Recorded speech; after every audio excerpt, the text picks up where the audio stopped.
जो विरोध कर रहे हैं नीरज कुमार, तो उनकी सरकार है यार, अरेस्ट क्यों नहीं करवाते हो? अगर ये काम अपराध है तो अब अरेस्ट करवा लो।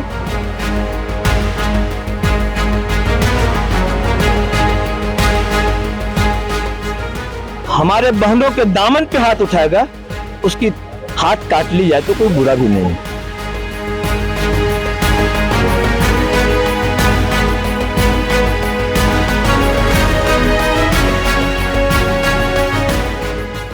नमस्कार, आप देखना शुरू कर चुके हैं लाइव सिटीज को और मेरा नाम रंजीत है। सीतामढ़ी में बीजेपी विधायक के द्वारा तलवार बांटने के बाद विवाद उत्पन्न हो गया, जिसके बाद फिर एक बार विधायक जी यहां शस्त्र पूजन कर रहे हैं। तमाम लोग हैं मौजूद हैं और शस्त्र पूजन में विधायक जी खुद मौजूद हैं, उनसे हम सीधा बातचीत करेंगे। तो आपने तलवार बांटा तो विवाद शुरू हो गया, अब शस्त्र पूजन कर रहे हैं। विवाद तो कहीं नहीं हुआ, सभी जगह शांति भाईचारे से पूरे बिहार में दुर्गा पूजन हो रहा है। पूरे बिहार में भूचाल आ गया, कहा गया कि विधायक जी धार्मिक उन्माद को फैला रहे हैं। प्रेमचंद्र मिश्रा कांग्रेस के प्रवक्ता थे, उन्होंने हमला किया आप पे। भू का चाल तो नहीं आया, धरती तो कहीं हिली नहीं, बहुत अच्छे ढंग से हो रहा है।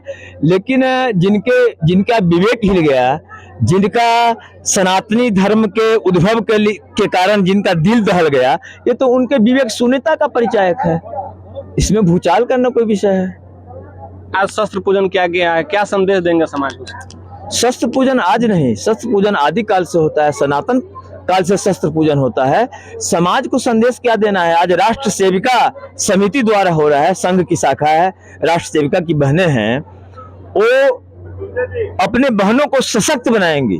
जो दुराचारी हमारे बहनों पर दिन रात हत्या हमला होता है, दुराचार होता है और पुलिस के केस के इन्वेस्टिगेशन में चलता रहता है, दुराचारियों का मनोबल बढ़ता रहता है।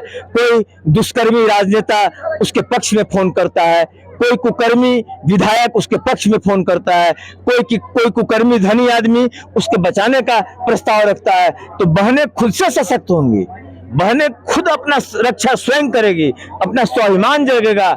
जैसे हमारे छत्रपति शिवाजी, हमारे महाराणा प्रताप, झांसी की रानी लक्ष्मीबाई, जो हमारी सनातनी और हमारी क्रांति की जो उद्घोषणा हुई थी, उसमें जो हमारी बहनों ने, रानी दुर्गावती ने, झांसी की रानी लक्ष्मीबाई ने, रानी पद्मावती ने, सभी ने, और महारानी दुर्गा ने काली के रूप में, चंडी के रूप में, वनदुर्गा के रूप में, माँ सीता खुद जो जगत जननी जानकी है, उसमें माँ सीता जब सहस्त्रावन से पाताल लोक में युद्ध होता है तो राम जी मूर्छित हो जाते हैं।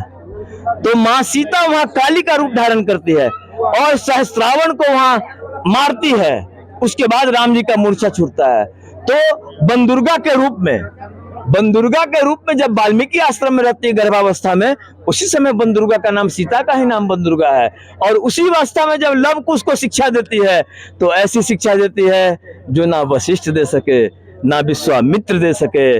सीता का शिष्य लव और कुश लक्ष्मण जी को, अश्वमेघ यज्ञ के घोड़ा को, लक्ष्मण जी के रास्ता को रोक देता है और राम जी के अश्वमेघ यज्ञ के घोड़ा को पकड़ लेता है। क्या लग रहा है, दुराचारी को मारने के लिए तलवार वितरण हो रहा है? दुराचारी को मारने के लिए नहीं, अपनी सुरक्षा के लिए। और जो हमारे सुरक्षा पर, हमारे प्रतिष्ठा पे, हमारे बहनों के दामन पे हाथ उठाएगा, उसकी हाथ काट ली जाए तो कोई बुरा भी नहीं है। आपके तलवार बांटने पर भी विवाद होता है, लगातार पूरा बिहार राजधानी में आप पर आरोप लगाए गए। जेडीयू के जो प्रवक्ता है नीरज कुमार, उन्होंने अपने के बयान से किनारा कर दिया। बीजेपी के डिप्टी सीएम सम्राट चौधरी, उन्होंने भी आपके बयान से किनारा कहा। उन्होंने कहा कि आपका व्यक्तिगत विचार हो सकता है, यह पार्टी का यह कोई निर्णय नहीं था कि तलवार वितरण करना है। उसको कैसे देखते हैं? ये उनका व्यक्तिगत विचार है, जो कोई भी जो कुछ बोले ये उनका व्यक्तिगत विचार है। हमारे ये शस्त्र पूजा का जो विरोध कर रहे हैं नीरज कुमार, तो उनकी सरकार है यार, अरेस्ट क्यों नहीं करवाते हो? अगर ये काम अपराध है तो अब अरेस्ट करवा लो। तो ये बोलते क्या हो? आपकी सरकार है, आप कटघरे में रख दो। ये कभी भी सनातन धर्म के ऊपर कभी भी जो व्यक्ति कुछ विचार रखेंगे तो उनका विचार कुछ नहीं होता है। और जिनके भी विचार में कोई कंफ्यूजन है, मैं आग्रह करूंगा आपके माध्यम से उनको मेरे साथ डिबेट में बैठा दीजिए। हमारे साथ बीजेपी विधायक मिथिलेश कुमार जी थे। उन्होंने स्पष्ट रूप से तमाम विरोधियों पर उन्होंने करारा तमंचा दिया है। साथ ही उन्होंने जेडीयू के ही एमएलसी जो है नीरज कुमार जी ने कई आरोप लगाए थे। उन्होंने कहा था कि ये बीजेपी का व्यक्तिगत प्रोग्राम हो सकता है। इस पर भी उन्होंने कहा कि के सामने डिबेट कर ले, अगर उनकी सरकार है तो मुझे गिरफ्तार भी करवा ले। बने रहे लाइव सिटीज के साथ।